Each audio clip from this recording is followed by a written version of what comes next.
మీలో ఎవడైనను సత్యము నుండి తొలగిపోయినప్పుడు మరి ఒకడు అతనిని సత్యమునకు మళ్లించిన ఎడల పాపిని వాని తప్పు మార్గము నుండి మళ్లించువాడు మరణము నుండి ఒక ఆత్మను రక్షించి అనేక పాపములను కప్పివేయునని తాను తెలుసుకునవలెను.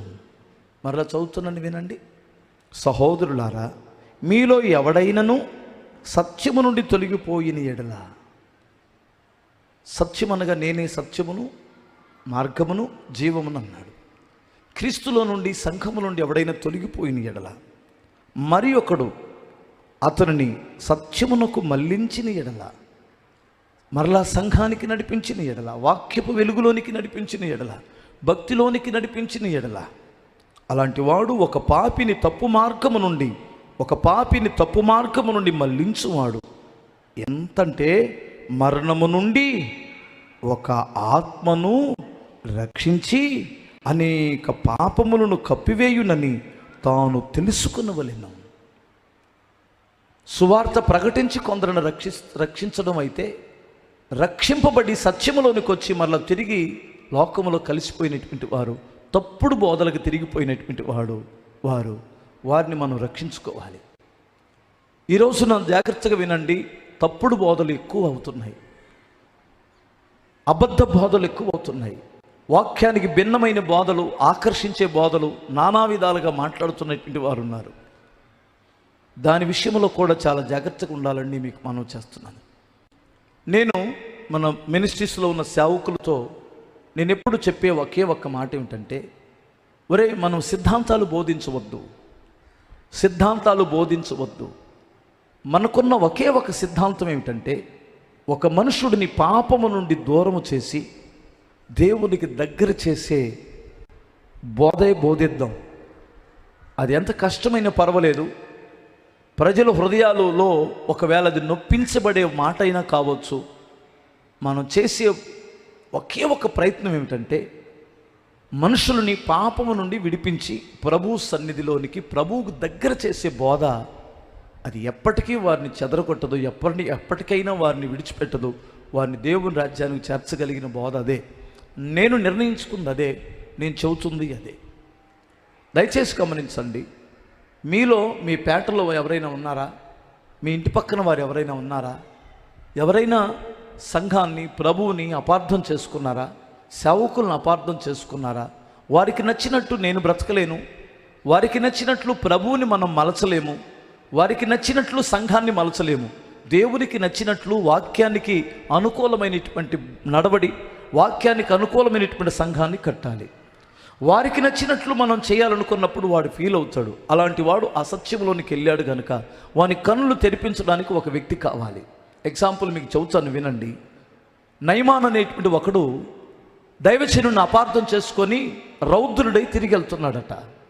దైవజనుని అపార్థం చేసుకొని ఎలీషాని, ఈ పాస్టర్ గారికి ఎంత గర్వం, దగ్గరకు వచ్చి నాతో పలకరించి నన్ను మాట్లాడి నా రోగమున్న స్థలంలో తను చేయించి, అలా చేయాలి కదా, అందరికి అలాగా చేస్తాడు కదా, నన్నెందుకు యోర్దాను నదిలో మునగమన్నాడు? మా దేశంలో నదులు లేవా? మా దగ్గర పుణ్యస్థానాలు లేవా అని కోపం వచ్చి రథాన్ని వేసుకొని తిరిగి వెళ్తున్నప్పుడు అందరూ తనకి ఏకీభవించారు. నిజమే నాయన, నిజమే మా ఏలినవాడ అంటున్నాడు. ఎందుకంటే అతను పరాక్రమము గల సైన్యాధ్యక్షుడు అతడు. అప్పుడు ఒకడు ధైర్యం చేసి ఒక మాట అన్నాడు, నాయనా, ఆ దైవజనుడు ఏదైనా పుణ్యకార్యాలు చేయమంటే నువ్వు చేస్తావు కదా, అన్నదానాలు, పుణ్యదానాలు, వస్త్రదానాలు చేయమంటే చేస్తావు కదా. ఆ దైవజనుడు చెప్పిన దాంట్లో ఎందుకు నువ్వు అపార్థం చేసుకున్నావు? తప్పేముంది? నువ్వు తగ్గించుకొని రథము దిగి, రథం మీద నుంచి భూమి మీదకి దిగి, భూమి మీద కొంచెం కూడా ఇంకా కిందకి తగ్గించుకుంటే నీ అహాన్ని విడిచిపెట్టడానికి నిదర్శనం కదా అది. నువ్వెందుకు తగ్గించుకోలేక కోపంతో వెళ్ళిపోతావు? నువ్వు నదిలోకి దిగి స్నానం చేయమనడం తప్ప, మంచిదే కదా అని ఒక చక్కటి సలహా ఇచ్చాడు. చెడగొట్టాలన్నా ఒకడే, బాగు చేయాలన్నా ఒకడే అన్నట్లు ఒక మనిషిని మంచి మార్గంలో నడిపించేది ఒక్కరే, ఒక మనిషిని తప్పుడు మార్గంలోకి నడిపించేది కూడా ఒక్కడే తటాసిస్తాడు. ఆలోచనలో పడి రథాన్ని ఆపి వెనుక తిప్పి యోర్దాను నది దగ్గరికి వెళ్ళి తను తాను తగ్గించుకొని రథం మీద నుంచి దిగి భూమి మీద నిలబడి అక్కడ నుండి యోర్దాను నదిలోనికి దిగిపోయి ఎంతగా తగ్గించుకున్నాడంటే తనకున్న ఎత్తు కంటే ఎన్నో రెట్లు కిందకు దిగిపోయాడు. అప్పుడు దేవుని కనికరం వచ్చింది. ఆ విధేయతను చూసి దేవుడు ప్రేమించడం మొదలుపెట్టాడు. 7 మార్లు మునిగాడు అంటుంది. 7 మార్లు అనగా సంపూర్ణంగా తగ్గించుకున్నాడు, సంపూర్ణంగా విశ్వసించాడు, సంపూర్ణంగా విధేయత చూపించాడు. పసిపిల్లవాని దేహం వలె తన దేహమైందట. హల్లెలూయా. మనకిచ్చే కొంతమంది భలే పురికొల్పుతారు. చర్చికి రావడానికి పురికొల్పుతారు, భక్తి చేయడానికి పురికొల్పేవారు ఉన్నారు. ఎవరో ఒకరు పురికొలకపోతే మనం ఎంకరేజ్ చేయకపోతే, పురికొల్పడం అంటే మనం ఎంకరేజ్ చేయడం కదా. మందు తాగడానికి ఒకటి ఎంకరేజ్మెంట్ ఉండాలి.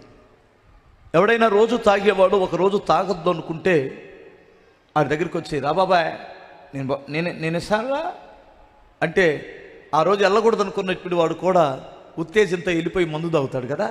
పేకాటకి ఈరోజు వెళ్ళకూడదు అనుకున్నటువంటి వాడు ఒకడు వచ్చి పిలిస్తే వెళ్ళిపోతాడు, వాడు ఎంకరేజ్ చేస్తాడు. సినిమాకి వెళ్ళకూడదు అనుకున్నటువంటి వాడిని ఒకడు వచ్చి ఎంకరేజ్ చేస్తే వెళ్ళిపోతాడు. అవునా కాదా? మరి నువ్వు చర్చికి వెళ్ళడానికి ఎంకరేజ్ చేయవు ఎందుకని? దేవుడు మిమ్మల్ని ఆయన నామ ఘనత కొరకు వాడుకొనును గాక. ఆమేన్. ఎంతమంది చెప్పారు? హల్లెలూయా. నీకు ఆటో ఉందా? ఆటోను ప్రభు సేవలో వాడు. బైక్ ఉందా?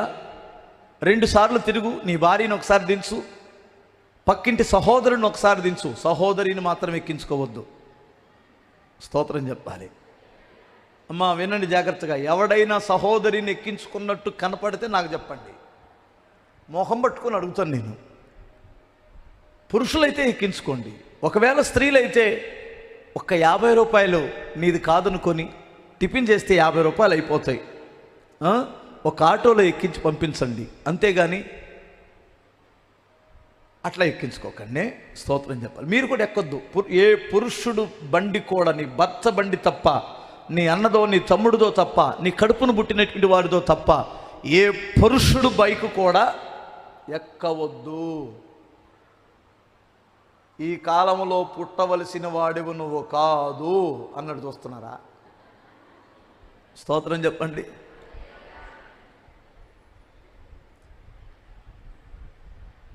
అపవాదికి చోటు ఇవ్వద్దు. అట్లాగే అపవాదిని ఇంట్లో చొరపడతాడు. అన్ఎక్స్పెక్టెడ్గా బ్రేక్ వేస్తే వేరుగా ఉంటుంది. ఆ సమయంలో నీ భర్త చూస్తే మరొక ఆలోచన పుట్టిద్ది. ఇంటికి వచ్చిన తర్వాత భయంకరమైన శోధన అనుభవిస్తావు. ఒకవేళ నీ భర్త చూడకపోయినా నీ ఇంటి పక్క వారో నీ ఇంటి ముందు వారో చూసి ఏదో ఒక రకంగా మాట్లాడతారు. నువ్వు ఒక అన్నలాగో తమ్ముళ్ళలాగే ఎక్కెళ్తావు, నేను కాదనను. కానీ ఏంట్రా నీ బండి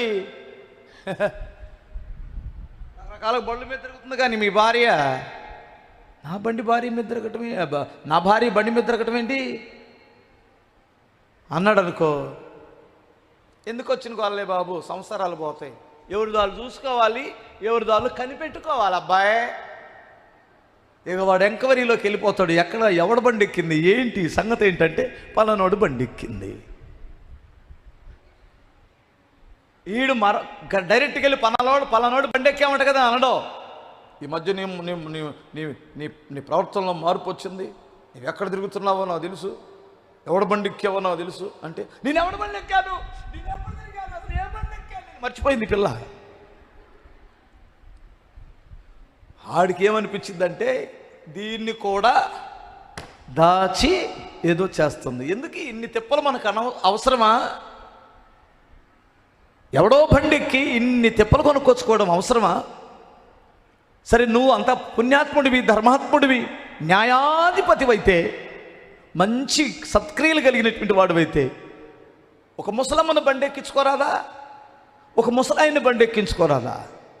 ఏ కుర్రోడా, నీకు ఈక్వల్ వయసు ఉన్నటువంటి వారిని ఎందుకు ఎక్కించుకుంటున్నావు? నీ సంసారానికి అది చాలా దెబ్బ. ఓకే, మంచిది, మీ బళ్ళు వాడండి, దేవుని సేవ కొరకు నాకు తెలిసి 100% యాక్సిడెంట్ కూడా కాదు ఈ బండికి. స్తోత్రం చెప్పాలి. ఎందుకంటే నువ్వు వాడబడతావు సేవలో, నీ బండి వాడబడిద్ది, నీ ఆటో వాడబడిద్ది, నీ టాటా ఏసీ వాడబడిద్ది, నీ టాటా మ్యాజిక్ వాడబడిద్ది, నీ కారు వాడబడిద్ది, నీ వాహనాలన్నీ వాడబడుతున్నాయి దేవుని సేవలో. అవి ప్రతిష్ఠించబడినటువంటి ప్రతిష్ఠింపబడిన వాహనాలుగా ఉండునుగాక. స్తోత్రం చెప్పు. మనం ఖర్చు అవుదాం, మన వాహనాలను కూడా ఖర్చు పెట్టండి, ఎంకరేజ్ చేయండి దేవుని ప్రజలని. ఇదిగో ఇక్కడ చెప్పినట్లు మరణము పాపిని తన తప్పు మార్గము నుండి మళ్లించువాడు మరణము నుండి ఒక ఆత్మను రక్షించి అనేక పాపములను కప్పివేయునని తాను తెలుసుకొనవలెను. ఎంత అద్భుతమైన మాట. కనుక మీరు ఈ బాధ్యతను ఎప్పుడు మర్చిపోవద్దు. స్తోత్రం చెప్పగలరా?